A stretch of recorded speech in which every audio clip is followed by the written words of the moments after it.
तर सर्वात प्रथम आपण आपल्या लेक्चरची सुरुवात ही ओंकाराने करूयात. सर्वांनी डोळे बंद करायचे आहे.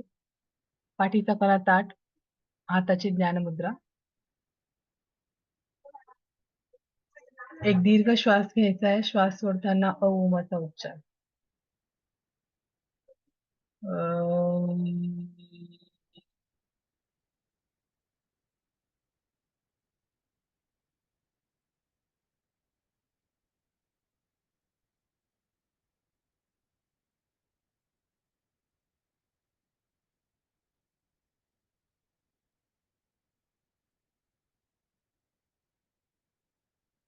सर्व लक्ष आपल्या श्वासाकडे.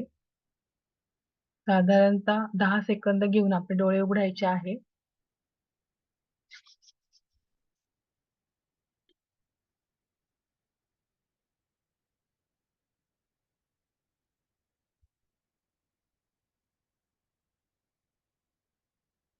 चलो स्टार्ट करेंगे.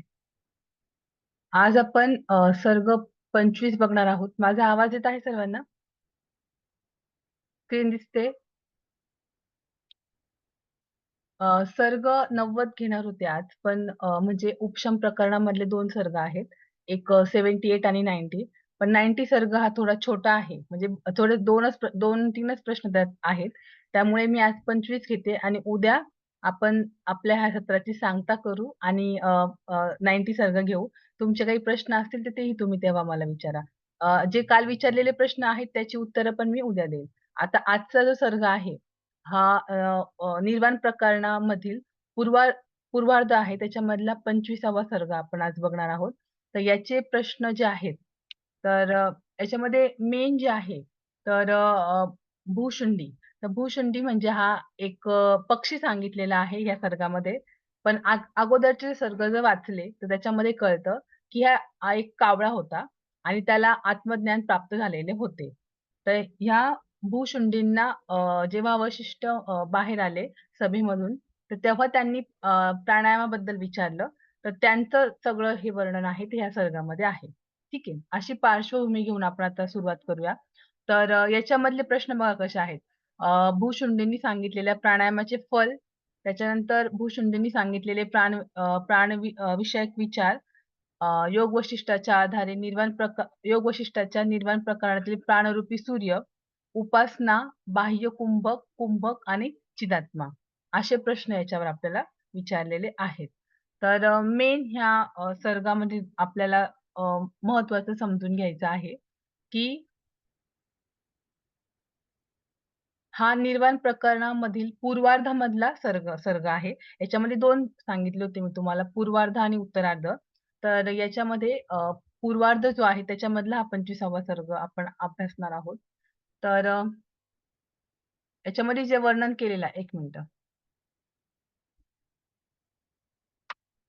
याच्यामध्ये जे वर्णन केलेलं आहे, तर प्राणायामाचं वर्णन केलेलं आहे आणि सर्गाच्या प्रथम मी प्राणायाम समजून सांगते, की प्राणायाम कोणत्या पद्धतीने सांगितलेला आहे किंवा प्राणायामाबद्दल काय-काय सांगितलेलं आहे.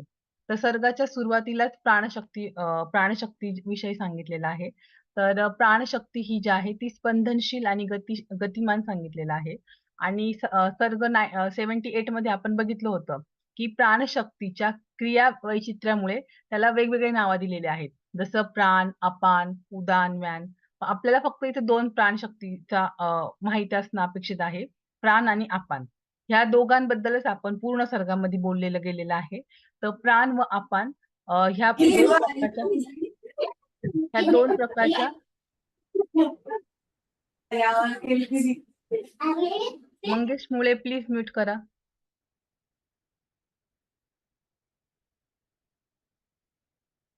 प्राण आणि अपान ह्या 2 प्रकारच्या प्राणशक्ती सांगितलेल्या आहेत. तर त्याच्यामध्ये प्राण कसा आहे आणि अपान कसा आहे. तर प्राण हा उष्ण आणि सूर्याप्रमाणे सांगितलेला आहे आणि स्पंदनशील सांगितलेला आहे आणि दोन्ही प्राण आणि अपान हे गतिमान आहेत. पण प्राण मात्र ऊर्ध्वगामी आहे. म्हणजे बाहेर येणारा जो आहे तो प्राण आहे आणि अपान हा अधोगामी आहे. तर अपानाचं सांगताना सांगितलेलं आहे, की तो शीत आहे आणि चंद्राप्रमाणे आहे. स्पंदनशील आहे, गतिमान आहे आणि ऊर्ध्वगामी आहे. आता हे लक्षात कसं ठेवायचं किंवा हा जो प्राणायाम आपण बघणार आहोत, तर याच्याबद्दलचं म्हणजे हे कसं लक्षात ठेवायचं? तर आपल्याला जी नॉर्मल श्वासाची जी पद्धत आहे, ही जर माहिती असेल, तर हा प्राणायाम एकदम व्यवस्थितरित्या आपल्याला समजू शकतो. आता बेसिकली आपण जेव्हा श्वास घेतो, श्वास घेतल्यानंतर O2 आपण आत घेतो आणि O2 जेव्हा आपण थांबतो, तर हा O2 जो आहे तो आपल्या रक्तामध्ये मिसळत असतो. आता ते ॲव्हिली वगैरे भरपूर काही-काही आहे, पण ते एवढं सांगत नाही बसत मी. तर थोडक्यात हेच आहे, की जेव्हा आपण श्वास घेतो, O2 हा ट्रकिया, राइट ब्राँकस, लेफ्ट ब्राँकस आणि सगळ्यात शेवटचं जे युनिट आहे ॲव्हिली त्याच्यामध्ये अ, ऑक्सिजन डिफ्युजन होऊन हा आपल्या रक्तामध्ये जात असतो. 1 मिनिटं.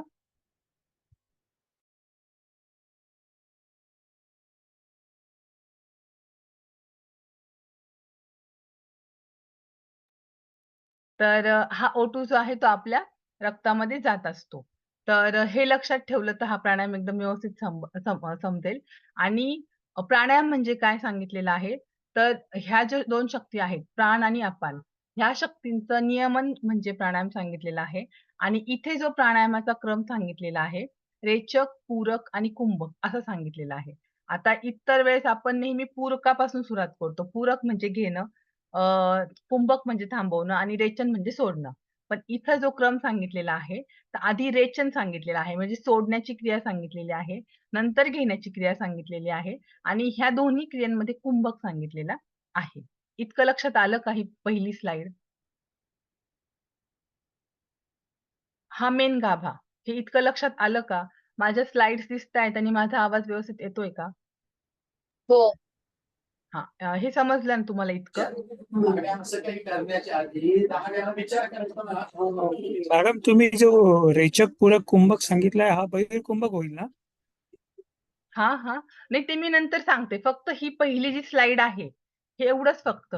का इथे प्राणायामाचा जो क्रम सांगितलेला आहे, त्याच्यामध्ये पहिला रेचक सांगितलेला आहे, नंतर पूरक सांगितलेला आहे आणि नंतर कुंभक सांगितलेलं आहे. इतरत्र आपण कसं शिकतो, की आधी पूरक करणं, मग कुंभक करणं आणि मग रेचन करणं. पण इथे जो क्रम आहे तो हा असा आहे. तर ही पहिली स्लाईड समजली का तुम्हाला? हो ठीक आहे. हां. आता त्यानंतरची पुढची स्लाईड बघू आपण. तर हे नंतर बघू आपण. तर आता प्राणशक्ती. प्राणशक्ती 2 शक्ती सांगितल्या आहेत. प्राणाच्या 2 शक्ती सांगितल्या. एक प्राणशक्ती आणि एक अपानशक्ती. ठीक आहे. तर प्राणशक्ती जी ऊर्ध्वगामी आहे. प्राणशक्ती बाहेर जाणं म्हणजे रेचक आहे. बरोबर? प्राणशक्ती बाहेर जाणं म्हणजे रेचक आहे.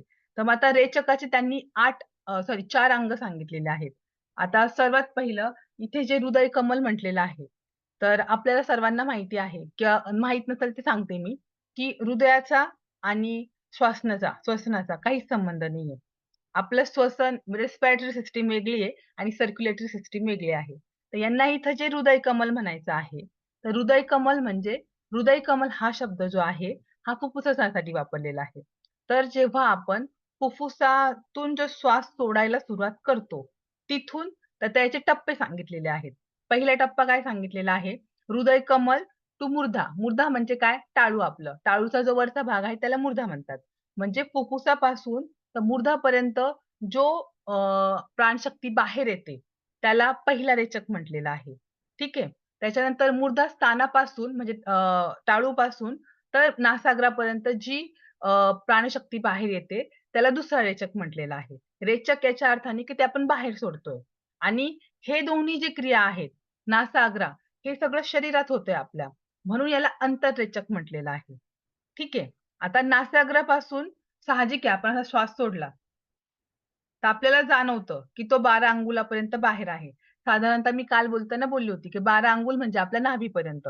आपल्याला अ, श्वास जाणवतो. आपण जर पटकन सोडला असा श्वास, तर साधारणतः 12 अंगुलपर्यंत जाणवतो. तो बाह्यरेचक आहे. आणि बाह्यरेचक झाल्यानंतर आता हा श्वास सोडलेला आहे आपण, ठीक आहे. म्हणजे प्राणशक्ती बाहेर सोडलेली आहे आणि मध्ये जो सिसेशन आहे किंवा मध्ये जो गॅप आहे, जेव्हा प्राणशक्तीचा पूर्ण अस्त झालेला आहे आणि उदान शक्ती, जी उदान शक्ती म्हणजे जे आपण घेणार आहे श्वास, त्याचा उदय पण झालेला नाहीये. हे जे सिजेशन सांगितलेलं आहे किंवा जो वेळ सांगितलेला आहे, त्यांनी बाह्य कुंभक म्हटलेलं आहे. व्हेरी, व्हेरी इम्पोर्टंट हा सगळं जे मी सांगते आहे, हा ग्रॉस प्रश्न पण येऊ शकतो किंवा तुम्हाला फक्त कुंभक म्हणून पण येऊ शकतो किंवा उपासनेमध्ये पण तुम्हाला हे जे प्रकार आहेत म्हणजे हे जे 4 टप्पे पडतात. हे जे 4 टप्पे आणि त्याचे 4 टप्पे म्हणजे रेचकाचे 4 टप्पे आणि पूरकाचे 4 टप्पे याच्याबद्दलचं बरचसं वर्णन करायचं आहे. ठीक आहे. त्याच्यामुळे हे समजणं खूप गरजेचं आहे. हे लक्षात येतंय का तुम्हाला? अतिशय सोपं आहे. काहीच त्याच्यात अवघड नाहीये. फक्त बुकमधली जी भाषा आहे, त्याच्यामध्ये अंगस्पर्श असं-असं काही-काही सांगितलेलं त्याच्यामुळे ते अवघड वाटतं. पण हे खूप ईझी आहे. हृदय कमल म्हणजे फुफ्फुसापासून तर मूर्धापर्यंत पहिला रेचक, मूर्धात्व नासाग्र दुसरा रेचक आणि हे दोन्ही शरीरात होतंय. ह्या श्वास सोडायच्या क्रिया आहेत, ह्या दोन्ही शरीरात होतायत. म्हणून त्याला आंतररेचक म्हटलेलं आहे. नंतर नासिकाग्रापासून तर 12 अंगुलापर्यंत हा बाह्यरेचक आहे. आणि मग बाह्यरेचकानंतर जेव्हा प्राणशक्तीचा अस्त होतो, म्हणजे प्राणशक्ती पूर्ण थांबते आणि अपान म्हणजे आपण घेण्याची सुरुवातही करत नाही. जो मधला गॅप आहे, त्याला त्यांनी बाह्यकुंभक म्हटलेलं आहे. ठीक आहे? आलं ध्यानात? येतंय का ध्यानात? अरे हो, हो. येतंय ना. अच्छा, हां, ठीक आहे. तर ही प्राणशक्ती बाहेर सोडणं म्हणजे रेचक आहे. ठीक आहे? आता पुढचं आपण बघूयात. आता अपान शक्ती. ज्या प्राणशक्तीचे प्राण आणि अपान असे 2 प्रकार इथे सांगितलेले आहेत. आता ही प्राणशक्ती जी चंद्राप्रमाणे आहे आणि अधोगामी आहे. म्हणजे ही आत येणारी आहे. तर जेव्हा आपण श्वास घेतो, त्याला त्यांनी अपान शक्ती आत घेणं म्हटलेलं आहे. त्याला पूरक म्हटलेलं आहे. ठीक आहे. तर पूरकाचे पण परत त्यांनी असे 4 प्रकार सांगितलेले आहेत. कुठलं? 12 अंगुल तर लक्षातच ठेवायचं, की जेव्हा अ, पूर्ण प्राणाचा अस्त झालेला आहे आणि अपानाचा आता उदय होतो आहे. ठीक आहे. म्हणजे 12 अंगुला पासून तर नासागरापर्यंत जो येतो तो बाह्यपूरक. कारण की हे सगळं जे आहे, हे शरीराच्या बाहेर होतंय. म्हणून त्याला बाह्यपूरक म्हटलेलं आहे. म्हणजे आपण साहजिक आहे ना, आपण श्वास घेतोय. तर बाहेरची कुठलीतरी श्वास घेण्यासाठी हवा आत घेतो आहे. ठीक आहे. तर ते बाह्यपूरक सांगितलेलं आहे. पण साधारणतः इथं मेजरमेंट लावलेलं आहे त्यांनी 12 अंगुलाचं. 12 अंगुलापासून तर नासागरापर्यंत बाह्यपूरक सांगितलेलं आहे. त्याच्यानंतर नासाग्रापासून ते मूर्धापर्यंत पहिला पूरक सांगितलेला आहे आणि मूर्धापासून ते हृदयाकमलपर्यंत दुसरा पूरक सांगितलेला आहे. आणि साहजिक नासाग्र ते हृदयकमल हे सगळं जे आहे, हे आपल्या शरीरात होतंय. म्हणून त्याला त्यांनी आंतरपूरक असं म्हटलेलं आहे. आणि आंतरपूरक आणि मग इथे आंतरकुंभक काय आहे? तर जी ही अपान शक्ती आहे, ती पूर्ण अस्त पावलेली आहे. ठीक आहे. पूर्ण अस्त पावलेली म्हणजे पूर्ण संपलेली आहे आणि प्राणाला आपण प्राणशक्तीचं बाहेर सोडायला सुरुवातही करत नाहीये. म्हणजे प्राणशक्ती उदयी होत नाही. तो जो मधला गॅप आहे, त्याला त्यांनी आंतरकुंभक म्हटलेलं आहे. तर हे दोन्ही प्रश्न एस-ए-क्यूला येऊ शकतात. नुसतं कुंभक पण येऊ शकतंय किंवा मग हे जो पूर्ण प्राणायाम आहे, हा सुद्धा येऊ शकतंय. ते पूर्ण 2 पानांचं जे हे आहे, म्हणजे लिटरेचर आहे बुकमधलं, त्याचा थोडक्यात हाच गाभा आहे सर्व, की अपान शक्ती आत घेणं म्हणजे पूरक, त्या पूरकाचे हे 4 प्रकार आणि प्राणशक्ती बाहेर सोडणं म्हणजे रेचक आणि त्याचे 4 प्रकार. आणि समजलं का हा प्राणायाम? योग वशिष्ठाप्रमाणे? आणि मग पुढचं जे आहे, की आता त्यांनी सांगितले, की प्राणरूपी सूर्य सांगा. आता प्राण आणि अपान हे काय आहे? ते आता तुम्हाला जर हे समजलं असेल, की बाहेर सोडणारी प्राण बाहेर सोडणं म्हणजे काय आहे? तर प्राण बाहेर सोडणं म्हणजे रेचक आहे. ठीक आहे. म्हणजे प्राण जे आहे, ते आपण बाहेर सोडतो आहे. साहजिक मग आपल्या म्हणजे लक्षात राहण्यासाठी सांगते हां मी तुम्हाला ही गोष्ट, की जेव्हा आपण प्राण बाहेर सोडतोय, तर जी हवा आपण शरीरातून बाहेर सोडतोय, त्याच्यामध्ये काय असणार आहे सांगा बरं? In terms of oxygen and O2.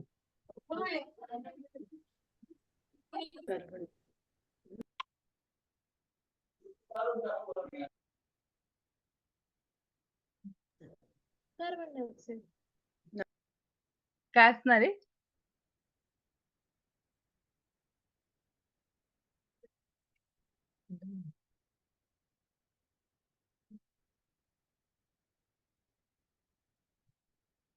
जी आपण प्राणशक्ती जी आहे ती बाहेर सोडतो. ठीक आहे, त्याला आपण रेचक म्हटलेलं आहे.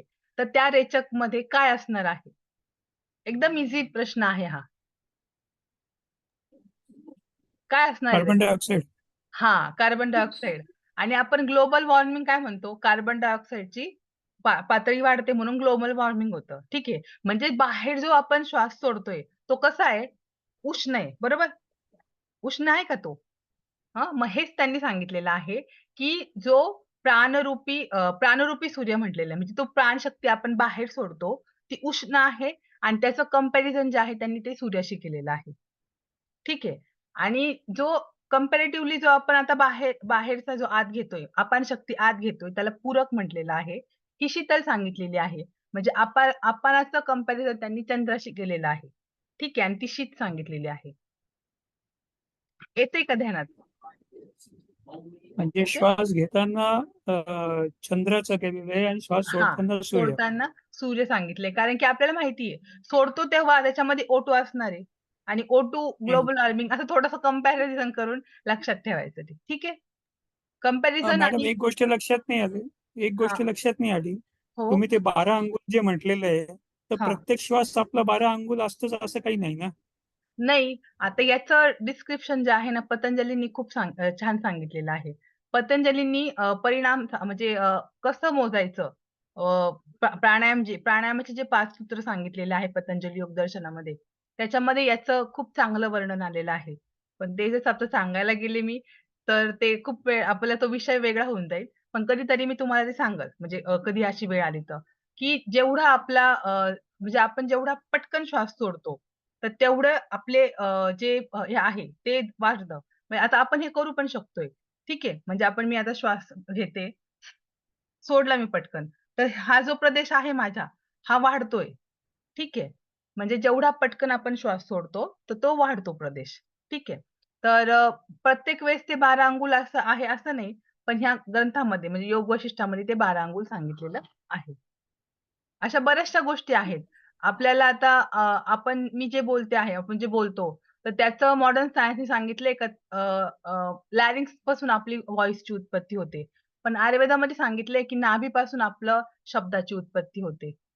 ते काही चुकीचं नाहीये, बरोबरच आहे गोष्टी. प्रत्येक शास्त्र आपलं सांगतं आणि तुम्ही जे म्हणताय तेही बरोबर आहे, की प्रत्येक वेळेस 12 अंगुल हे असणे एवढंही शक्य नाही. आपण जसं श्वास घेऊ तसं राहील. पण ग्रंथाचा जर स्टँडर्डली इथे विचार केला, तर त्यांनी ते 12 अंगुल सांगितलेलं आहे. ठीक आहे. आता हे जे समजलं असेल प्राणायाम, तर आता आपण पुढचं बघूयात.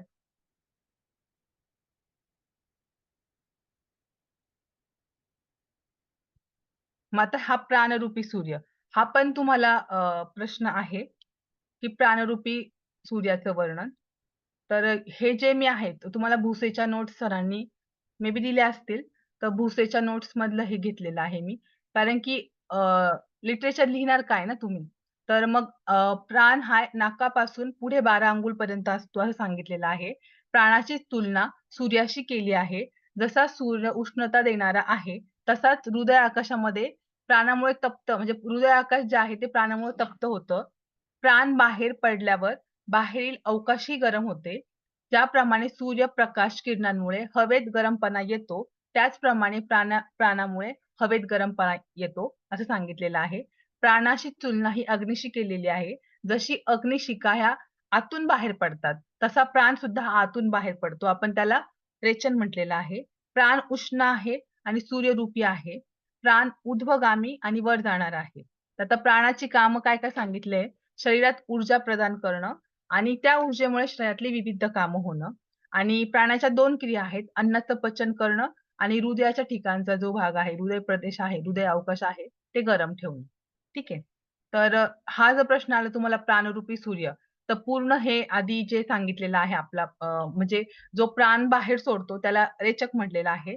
तसं सगळ्या ठिकाणी असंच शब्द लिहायचे आणि हे सगळं लिहायचं.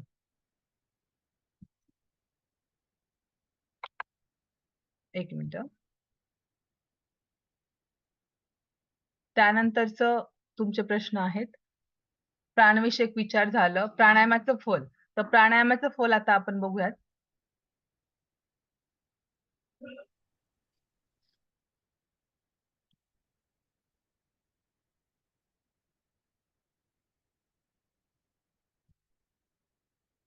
आता जे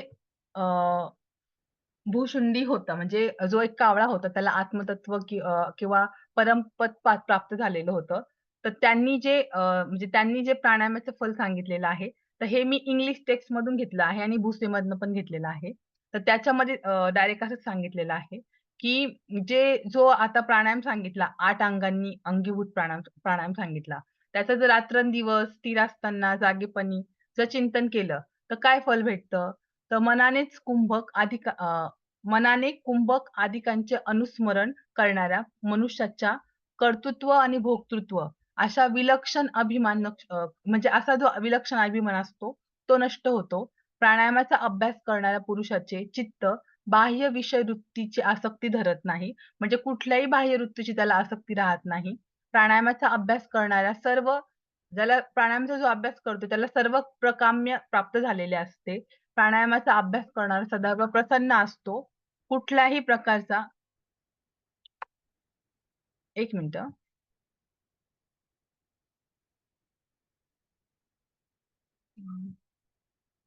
हां, थांबा 2 मिनिटं.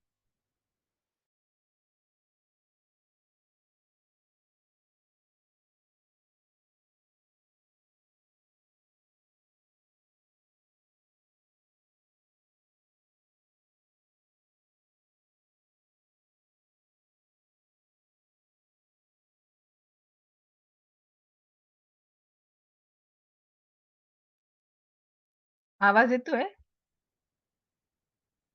हो मॅडम. हो येते मॅडम. हो, हो, हो. हं. तर प्राणायामाचा जो अभ्यास करतो त्याला सर्व प्राप्त झालेलं असतं. प्राणायामाचा अभ्यास करणारा हा सदैव प्रसन्न असतो. प्राणायामाचा अभ्यास करणाऱ्याला कुठलंही बंधन राहत नाही. ज्या अष्टसिद्धी सांगितलंय ना, त्या सर्व पण इथे डायरेक्ट असं अष्टसिद्धी नाही लिहायच्या, अशाच शब्दात लिहायचं. प्राणायामाचा अभ्यास करणारा निर्मल, मोहरहित, स्वस्थ चित्ताने हृदयस्थ प्रत्यगामात राहतो. प्राणायामाचा अभ्यास करणारा स्वस्वरूपात स्थित होऊन सुखानुभव घेतो. त्यानंतर प्राणायामाचा अभ्यास करणाऱ्याचे शरीर बाहेरून पुष्ट आणि आतून पक्व होते. तर आतून पक्व हे जो सूर्यरूपी जो प्राण आहे त्याच्यामुळे ते पक्व होते आणि बाहेरून पुष्ट हे चंद्र म्हणजे आपणाचं जे आहे तिथं हे सांगितलेलं आहे त्यांनी. त्यानंतर प्राणायामाचा अभ्यास करणाऱ्याला जीव ब्रह्मपदकाची प्राप्ती होऊन तो जे जन्म मृत्यूचा जो फेरा आहे त्याच्यातून मुक्त होतो. प्राणायामाचा अभ्यास करणारा योगी हा देश कालरहित होऊन आत्म्यात प्रतिष्ठित होतो. प्राणायामाचा अभ्यास करणाऱ्या योग्याला चित्ताच्या ठिकाणी पूर्णपणे लय होऊन परमतत्त्वाचा साक्षात्कार होतो. प्राणायामाचा अभ्यास आत्मतत्व प्राप्त होते. प्राणायामाचा अभ्यास करणाऱ्या योगास आत्मसिद्धी प्राप्त होते. त्यानंतर त्याला परमपदाची पण प्राप्ती होते आणि प्राणायामाचा अभ्यास करणाऱ्याला हृदयातील त्याच्या अज्ञानरूप अंधकाराचा क्ष होऊन त्यास उत्तम सिद्धी प्राप्त होतात. असे 15 फायदे हे हे प्राणायामाचे सांगितले.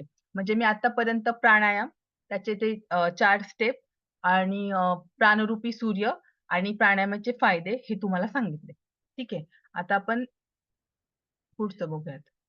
काय प्रश्न आहेत ते. आता उपासना, आता बाह्य कुंभक म्हणजे जे 4 अंग आहेत, तर त्याच्यामध्येच कुंभकाचं थोडंसं वाढवून लिहायचं. आता उपासना आणि चिदात्मा हे 2 प्रश्न आपले राहिलेले आहेत. तर याबद्दल आपण बोलूयात. आता ह्याच सर्गाच्या शेवटी उपासना हा एक महत्त्वाचा टॉपिक आहे, की कसली-कसली उपासना करायची आणि हे उपासनाच सांगत असताना त्यांनी चिदात्म्याचं वर्णन केलेलं आहे. ठीक आहे. आता जे 8 प्राणायाम सांगितले, 8 अंगीभूत म्हणजे 8 नाही एकच प्राणायाम त्याचे 8 अंग सांगितलेले आहेत. तर ह्या ज्या 8 अंगभूत प्राणाचे रात्रंदिवस चिंतन करणे म्हणजेच बाह्य व अभ्यंतर कुंभकाच्या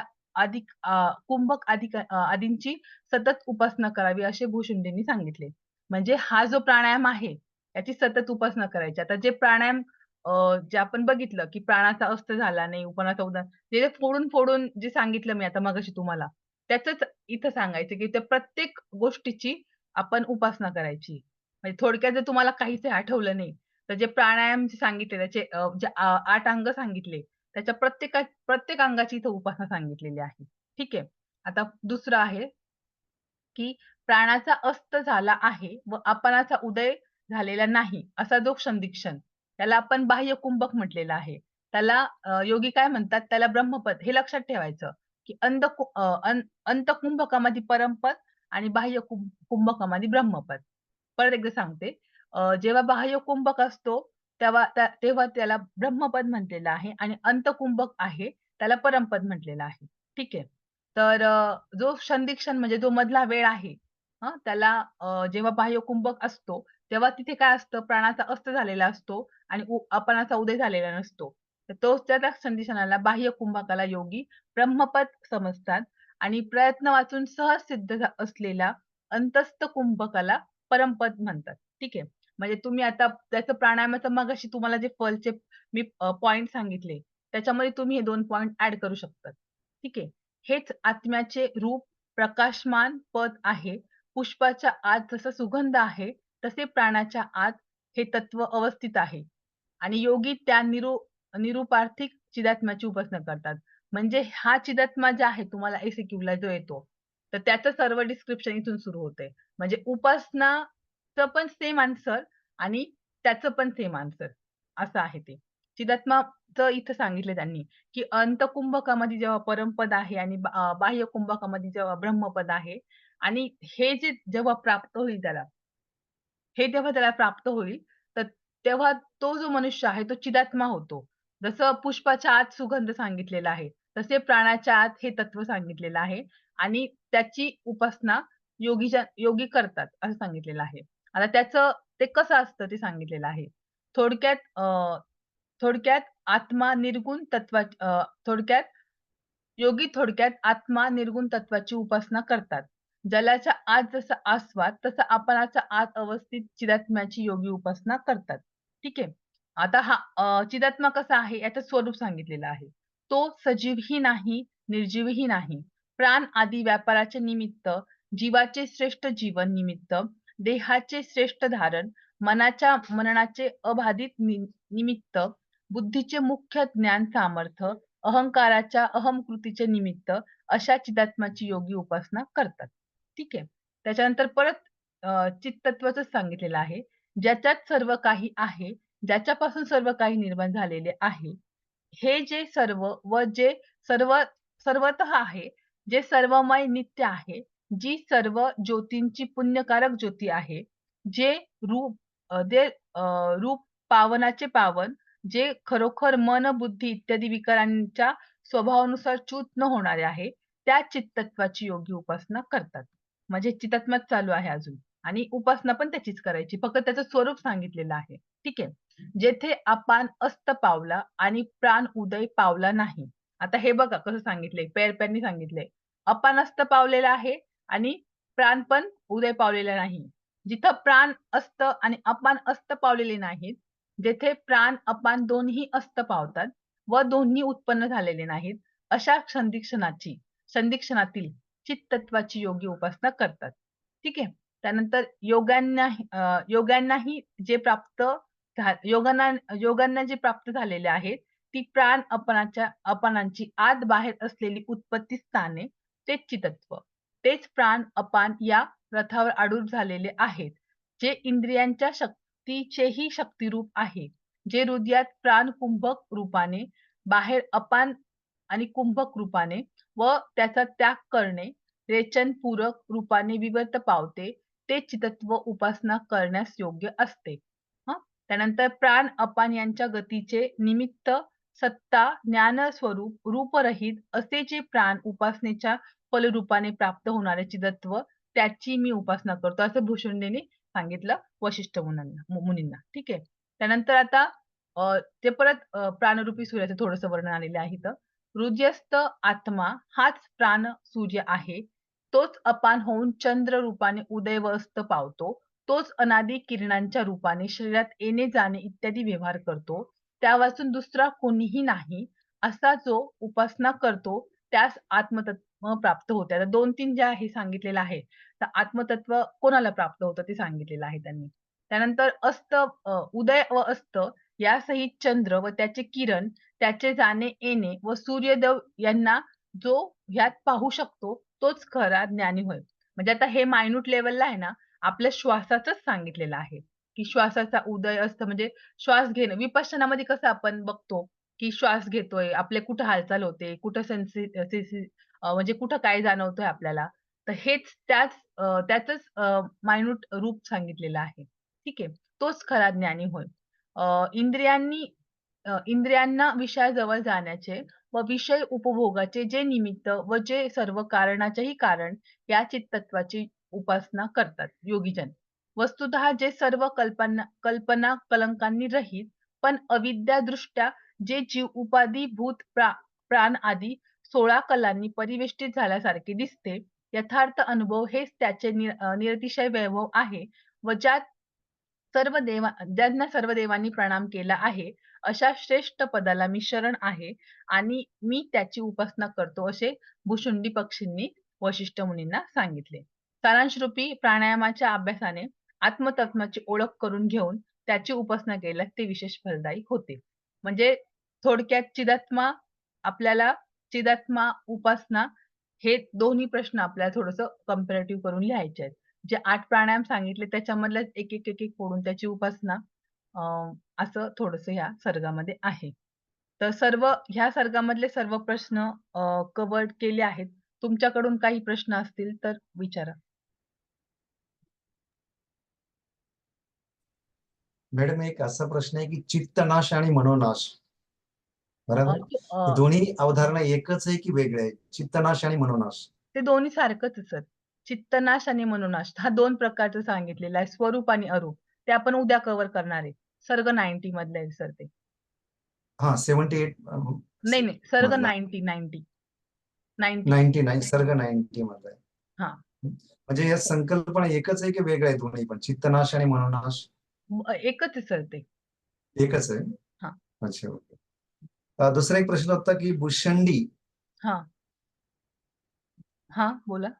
हा भुशंडी हा काववा किंवा काक ज्याला म्हटलेलं आहे त्याला हां. आत्मज्ञान प्राप्ती झाली म्हणजे कशा प्रकारे त्याला ज्ञान प्राप्ती झाली प्राण्याची संकल्पना त्याने कशी वशिष्ठ आणि त्याच्यामध्ये संवाद कसा साधला गेला म्हणजे त्याला आत्मज्ञान प्राप्ती कशी झाली कावळ्याला ते झालेलीच होती त्याला. त्याला झालेलीच होती आणि वशिष्ठ मुनी त्याच्यामुळेच त्याला हा प्रश्न विचारला होता.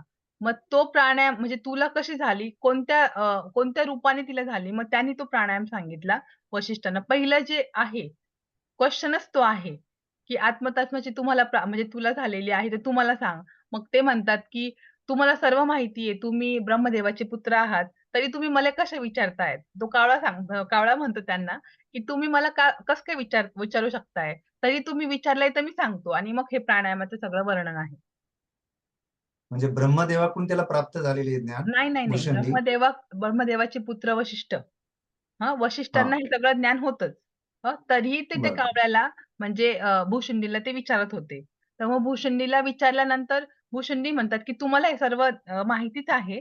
तरी तुम्ही मला हा विचारता. पण ठीक आहे तुम्ही आता मला विचारलं, त्याच वचनाने मी तुम्हाला आता हे सांगतो आणि मग त्यांनी ते प्राणायामाचं सुरू केलेलं आहे सांगणं.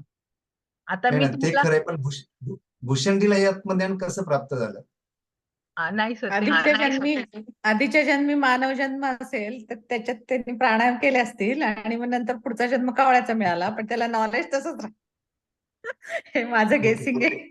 थांबा मी ओके रेकॉर्डिंग बंद ओके करते. आपलं डिस्कशन आपण करूयात.